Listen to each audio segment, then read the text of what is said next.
नमस्कार दोस्तों, स्वागत है आपका इन्वेस्टमेंट फंडास चैनल में। दोस्तों, आज हम बात करने वाले हैं फर्स्ट सोर्स सॉल्यूशंस लिमिटेड की, जिसका स्टॉक प्राइस है ऑलमोस्ट 15% के आसपास। कल के दिन में हमने देखा था कि काफ़ी ऊपर गया है। तो इसके क्या रीजंस है और ये कंपनी आगे लॉन्ग टर्म के लिए कैसी है, उस पर हम आज डिस्कस करने वाले हैं और आज हम इसका पूरा फंडामेंटल एनालिसिस करने वाले हैं। तो सबसे पहले हम बात करेंगे कि उस क्या रीज़न रहा था कि जिसके पीछे इसका जो स्टॉक प्राइस है वो 15% ऊपर रहा था। सेकंड जो है, हम कंपनी का बिजनेस देख लेंगे। थर्ड जो है, कंपनी के फाइनेंशियल्स चेक कर लेंगे कि फाइनेंशियल स्ट्रांग है क्या नहीं। फोर्थ जो है, हम शेयर होल्डिंग पैटर्न के बाद बात करेंगे। फिफ्थ जो है, वैल्यूएशन देख लेंगे हम कंपनी की कि कंपनी का जो अभी स्टॉक प्राइस है वो अंडर वैल्यूड है या ओवर वैल्यूड है। हम डिलीवरेबल क्वांटिटी देख लेंगे कि कल के दिन में कितनी डिलीवरेबल क्वांटिटी हुई थी एनएसई के ऊपर, और क्या ये जो स्टॉक है वो लॉन्ग टर्म में मल्टीबैगर बन पाएगा या नहीं। तो अंत में वो डिस्कस कर लेंगे और ये भी देख लेंगे कि ये निवेश के लिए सही है या नहीं। तो जिस न्यूज़ के चलते इस स्टॉक में रैली आई थी वो हम देख ही सकते हैं कि first source solutions bias patient matters for $13 million.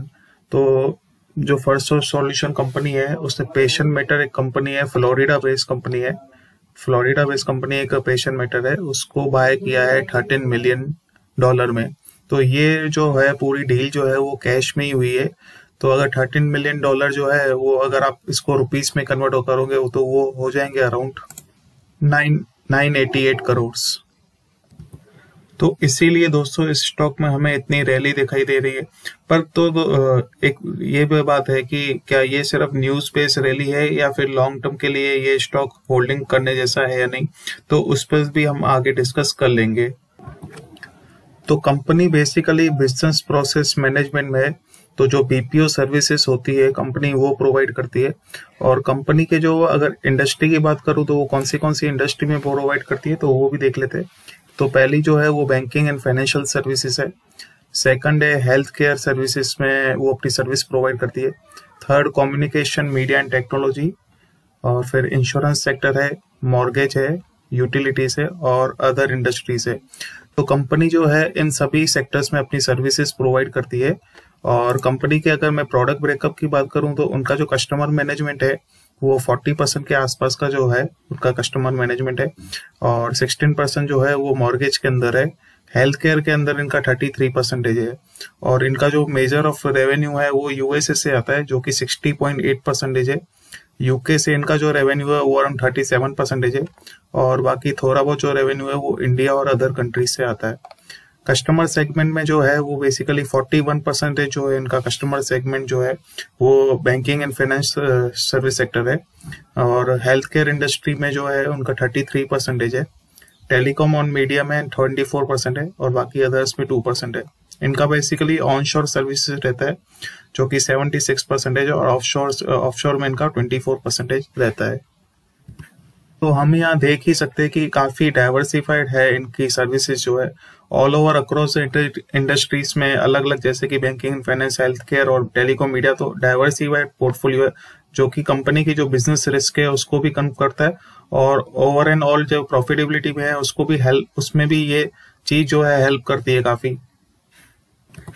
Financials में अगर हम बात करें तो sales year on year increase हो रही है। यहाँ पे मार्च 2018 में अराउंड 3,535 करोड़ के आसपास थी, जो कि इंक्रीज होकर मार्च 2019 में 3,826 करोड़ हो गई, और ये मार्च 2020 में अराउंड 4,099 करोड़ हो गई। तो यहाँ पे लगातार इंक्रीज हमें सेल्स में दिखाई दे रहा है। सेम अगर मैं प्रॉफिट की बात करूँ तो प्रॉफिट भी इनका ईयर ऑन ईयर इंक्रीज हो रहा है। तो 2017 से लेकर अगर मैं 2020 तक की बात करूं तो ये 280 करोड़ से लेकर अराउंड 340 करोड़ हो गए, और जो कंपनी का ऑपरेटिंग मार्जिन है वो भी अराउंड 15% के आसपास है, जो कि एवरेज ऑपरेटिंग मार्जिन है। और यहाँ पे मैं अगर डिविडेंड पे आउट रेशियो देखूं कंपनी का तो वो है अराउंड 51%, जो कि बढ़ के जो कि 2019 में जो था 37% ऐसा वो बढ़ के हो गया 51% है, जो काफी अच्छा है डिविडेंड पे आउट रेशियो है। हालांकि मैं कंपाउंडेड सेल्स ग्रोथ की बात करूं तो वो उतना खास नहीं है। वो सिर्फ 3 इयर्स में जो है वो 15% रहा है, लास्ट 5 इयर्स में 6% और लास्ट 10 इयर्स में 8% के आसपास रहा है।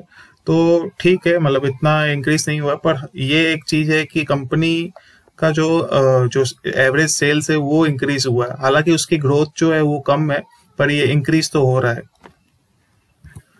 और स्टॉक प्राइस की बात करूं तो लास्ट 1 ईयर में आप देख ही सकते हैं कि यहाँ पे जबरदस्त रिटर्न दिया है कंपनी के स्टॉक प्राइस ने, और 128% के रिटर्न दिए हुए स्टॉक प्राइस ने, और लास्ट 3 ईयर्स में 32% के, और लास्ट 5 ईयर्स में 16% के। तो ओवरऑल जो भी हमें इंक्रीज दिखाई दिया है वो लास्ट 1 ईयर में दिखाई दिया है। बैलेंस शीट में अगर हम देखें तो 695 करोड़ का अराउंड इनका शेयर कैपिटल है। रिजर्व्स जो है कंपनी के वो अराउंड है 2188 करोड़ के जो रिजर्व्स है एज ऑन सितंबर 2020। और बोरोइंग्स जो है हम यहाँ देख ही सकते हैं कि कंपनी ने मार्च 2016 में बोरोइंग्स जो है वो डिक्रीज की थी as compare to March 2015, but again ये इंक्रीज हुई मार्च 2017 में, और 18-19 में ये डिक्रीज मोड पे थी, पर अगेन ये 2020 में जो है वो इंक्रीज हो गई, वो 843 करोड़ से, और एज ऑन सितंबर 2020 है वो है 1123 करोड़। तो यहाँ पे बोरोइंग्स हम देख रहे हैं कि थोड़ी इंक्रीज मोड पर है। तो एक रेशियो हमें जरूर चेक करना चाहिए, वो है डेट टू इक्विटी रेशियो। अगर डेट टू इक्विटी रेशियो अगर लेस देन 1 है तो ये इसका मतलब ये है कि कंपनी अपना जो बोरोइंग्स है जो वो है वो मेंटेन कर सकती है। तो मैंने यहाँ पे दोस्तों कैलकुलेट किया है कंपनी का डेट टू इक्विटी रेशियो, तो ये निकल के जो सामने आ रहा है वो है 0.38, मतलब ये लेस देन 1 है। इसका मतलब ये है कि कंपनी जो है अपनी बोरोइंग्स को है वो मेंटेन कर सकती है, क्योंकि कंपनी के पास सफिशिएंट कैपिटल है उसको मेंटेन करने के लिए। कंपनी का अगर कैश फ्लोज देखे तो वो पॉजिटिव ही है। Cash flow from operating activity से वो लगातार पॉजिटिव मोड पर है। मार्च 2019 में अराउंड 400 करोड़ के आसपास जो है इनकी ऑपरेटिंग एक्टिविटीज से आ रहा था। मार्च 2020 में इंक्रीज होकर 410 करोड़ हो गया। और कंपनी के जो नेट कैश फ्लो से वो हमें कुछ सालों में दिखाई दे रहा है कि वो नेगेटिव है, पर एज ऑन मार्च 2020 वो पॉजिटिव है, जो कि है 143 करोड़। तो हम यहाँ कह ही सकते हैं कि जो cash flow from operating activity से अल्टीमेटली अगर वो पॉजिटिव है तो कंपनी जो है अपनी वर्किंग कैपिटल रिक्वायरमेंट से उसको फुलफिल कर सकती है। यहाँ पे अगर आप डेटर्स डेज देखोगे तो डेटर्स डेज भी जो कंपनी के डेटर्स डेज आपको ये बताते हैं कि कंपनी जिसको अपनी सर्विसेज प्रोवाइड करती है वहां से उनको कितने दिनों में रेवेन्यू आता है। तो मार्च 2019 की अगर बात करूँ तो 37 डेज में जो है वो कंपनी को आता था वहां से पेमेंट अपने कस्टमर से, और ये मार्च 2020 में इंक्रीज होकर यहाँ पे 50 डेज हो गया है। तो अगर मैं बात करूं ओवरऑल तो यहाँ पे मार्च 2020 में हमें थोड़ा इंक्रीज दिखाई दे रहा है डेटा डेज। तो मेरा यही मानना है कि अगर ये थोड़ा डिक्रीज हो जाए अराउंड 30 डेज या 35 डेज के आसपास हो जाए तो और भी कंपनी जो है अपने जो कैश फ्लोस है उसको और भी अच्छे तरीके से मैनेज कर सकती है। हालांकि 50 भी ठीक है, इतना ज्यादा बड़ा अंतर नहीं है, पर अगर ये डिक्रीज हो जाए तो और भी अच्छे तरीके से कंपनी अपने कैश फ्लोस मैनेज कर सकती है।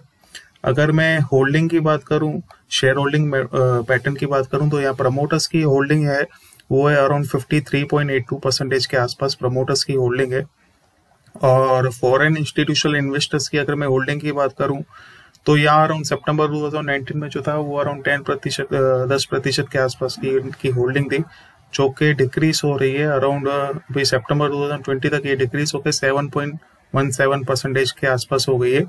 वहीं अगर मैं डायरेक्ट इंस्टीट्यूशनल इन्वेस्टर्स की बात करूं तो इसमें जो अराउंड सितंबर 2019 में जो होल्डिंग है वो अराउंड 11% के आसपास है, जो कि इंक्रीज होकर 14% के आसपास हो गई है एज ऑन सितंबर 2020। तो यहाँ हम देख ही सकते हैं कि फॉरेन इंस्टीट्यूशनल इन्वेस्टर्स की जो होल्डिंग है वो डिक्रीज हो रही है, पर डायरेक्ट इंस्टीट्यूशनल इन्वेस्टर्स की जो होल्डिंग है वो इंक्रीज हो रही है। और इसमें मैं अगर पब्लिक की बात करूं तो पब्लिक की होल्डिंग जो है वो अराउंड है 22.85% की होल्डिंग है। उसमें मिस्टर राकेश झुनझुनवाला की भी होल्डिंग है, वो है अराउंड 3% की। तो आप देख ही सकते हैं कि इस कंपनी में राकेश झुनझुनवाला जी की भी होल्डिंग है, तो हम उस लिहाज से कह ही सकते हैं कि ये एक अच्छा स्टॉक है। पर हमें सिर्फ उस बेस पे ही नहीं जाने का कि राकेश झुनझुनवाला की होल्डिंग है तो ये अच्छा ही होगा, पर हमें दूसरे फैक्टर्स भी कंसीडर करने के साथ में। रेशियोज में अगर हम रिटर्न ऑन कैपिटल एडिक्वेसी देखें तो वो अराउंड 14 to 15% के आसपास है। तो कंपनी ने अपना मेंटेन करके रखा है अराउंड 14 to 15%। बट मैं ये जो रिटर्न ऑन कैपिटल एडिक्वेसी इसको मैं कुछ ज़्यादा नहीं मानूंगा, क्योंकि ये बहुत ही average return on capital adequacy है। पर हालांकि इस टाइप की कंपनीज में आपको ऐसा ही रिटर्न ऑन कैपिटल एडिक्वेसी देखने को मिलेगा। बट एक चीज अच्छी है कि इन्होंने मेंटेन कर रखा है अराउंड 14 to 15% के आसपास, और ये इनका डिक्रीज नहीं हो रहा है, ये इंक्रीज हो रहा है। अगर मैं लास्ट 2012 से लेकर अभी तक की बात करूं तो ये इंक्रीज हो रहा है। तो ओवरऑल एक पॉजिटिव फैक्टर है कंपनी के लिए। हालांकि ये डील के बाद मैं ये देखना चाहूंगा कि कंपनी अपना return on capital adequacy increase कर सकती है या नहीं आने वाले क्वार्टर्स में। अभी एनएससी के ऊपर ट्रेड देख लेते हैं कि इस कंपनी का ट्रेड कैसा रहा था। तो 24 दिसंबर 2020 जो कि कल के दिन में जो ओपनिंग रहा था कंपनी का, वो अराउंड 80.45 पे ये स्टॉक प्राइस है वो ओपन हुआ था। इसने अपना लो बनाया था 80 रुपीज के आसपास का, और क्लोजिंग जो है वो अराउंड 91 रुपीज के आसपास हुआ था। ऑलमोस्ट 15% का जो गेन है हमें देखने को मिल रहा है, जो कि वो जो न्यूज आई थी, जो एक्विजिशन की न्यूज आई थी, उसके चलते इसमें ये गेन दिखाई देने को मिल रहा है। और जो मैं डिलीवरेबल क्वांटिटी की बात करूं तो ये अराउंड 38% के आसपास है, तो जो काफी अच्छी क्वांटिटी है डिलीवरी में। तो काफी लोगों ने इसकी डिलीवरी भी उठाई, और उनको ये लग रहा है कि ये आगे जाके स्टॉक एक शायद हो सकता है कि एक मल्टीबैगर स्टॉक बन सकता है। तो ये भी हम थोड़ी देर में डिस्कस कर लेंगे कि ये एक मल्टीबैगर बनेगा या नहीं। दोस्तों वैल्यूएशन की बात करूं तो स्टॉक का जो पीई है, जो प्राइस टू अर्निंग रेशियो है, वो अराउंड 17 के आसपास है। वो इंडस्ट्री का जो पीई है वो अराउंड 21 के आसपास है। तो ये वैल्यूएशन, ये पीई को देख के ऐसा ही लग रहा है कि जो स्टॉक है वो अभी भी अंडर वैल्यूड है। तो फ्रेंड्स फाइनली हम लोग डिस्कस कर लेते हैं कि क्या ये एक मल्टीबैगर स्टॉक बन सकता है आगे जाके। तो दोस्तों जहां तक हमने फाइनेंशियल्स हमने देखे और शेयर होल्डिंग पैटर्न देखा, फिर वैल्यूएशन भी देखी, तो ये सभी फैक्टर्स को अगर मैं कंसीडर करूं तो कंपनी में वो पोटेंशियल तो मुझे दिख रहा है कि ये मल्टीबैगर बन सकती है। उसका एक रीजन ये है कि कंपनी ने जो अभी एक्विजिशन किया हुआ है फ्लोरिडा बेस्ड कंपनी का, तो उनका बिजनेस भी जो है ये लोग पूरा ऑपरेट करेंगे। तो उनके जो भी फाइनेंशियल्स है या उनकी जो भी सेल्स हो रही है, वो अल्टीमेटली वो जो है सेल्स वो इनमें भी कंसीडर की जाएगी आगे जाके। तो वो जो सेल्स का हिस्सा है वो इनके अंदर भी वो काउंट होगा। तो आगे जाके जो फाइनेंशियल्स है उसमें फॉर श्योर 100% की बढ़ोतरी दिखाई देने वाली है। और वैल्यूएशन की बात करूं तो कंपनी अभी अंडर वैल्यूड है और डिलीवरी भी अच्छी खासी उठाई गई है। तो इस स्टॉक में पूरा पोटेंशियल मुझे दिख रहा है आगे मल्टीबैगर बनने का। पर अभी हमें नेक्स्ट क्वार्टर्स के जो है दिसंबर और जो इनके जो मार्च के बाद जो फाइनेंशियल्स है, उससे भी हमें देखना पड़ेगा कि क्या कंपनी की जो सेल्स है वो इंक्रीज हो रही है। तो दोस्तों मल्टीबैगर जो स्टॉक है वो ऐसा ही नहीं बन जाता, उसमें काफी सारे जो पैरामीटर्स है कंपनी को वो फॉलो करने होते हैं। तो कंपनी का जो सेल्स है उससे वो इंक्रीज होनी चाहिए, नेट प्रॉफिट इंक्रीज होना चाहिए। तो कंपनी का ओवरऑल जो स्ट्रक्चर है वो सभी जो पैरामीटर्स में है वो पॉजिटिव होना चाहिए, तभी जाके कंपनी एक मल्टीबैगर स्टॉक बन सकती है। पर अभी फिलहाल अगर मैं इन सभी पैरामीटर्स की बात करूं तो मुझे लग रहा है कंपनी पोटेंशियल है इसको एक आगे जाके मल्टीबैगर स्टॉक बनने का। तो दोस्तों ये तो मेरी रिसर्च थी, लेकिन मैं आपको यही सजेशन देना चाहूंगा कि आप अपनी रिसर्च भी जरूर कर लेना, और इस कंपनी के बारे में जो भी फैक्टर्स है या कंपनी कैसा परफॉर्म कर रही है वो आप जरूर चेक कर लेना। तो दोस्तों आशा करता हूँ कि आपको मेरा ये वीडियो अच्छा लगा होगा। तो वीडियो अच्छा लगे तो लाइक, सब्सक्राइब और शेयर इस चैनल को जरूर करना, और बेल आइकन पर जरूर क्लिक करना ताकि मेरे वीडियोस के लेटेस्ट नोटिफिकेशन आपको मिलते रहे। धन्यवाद।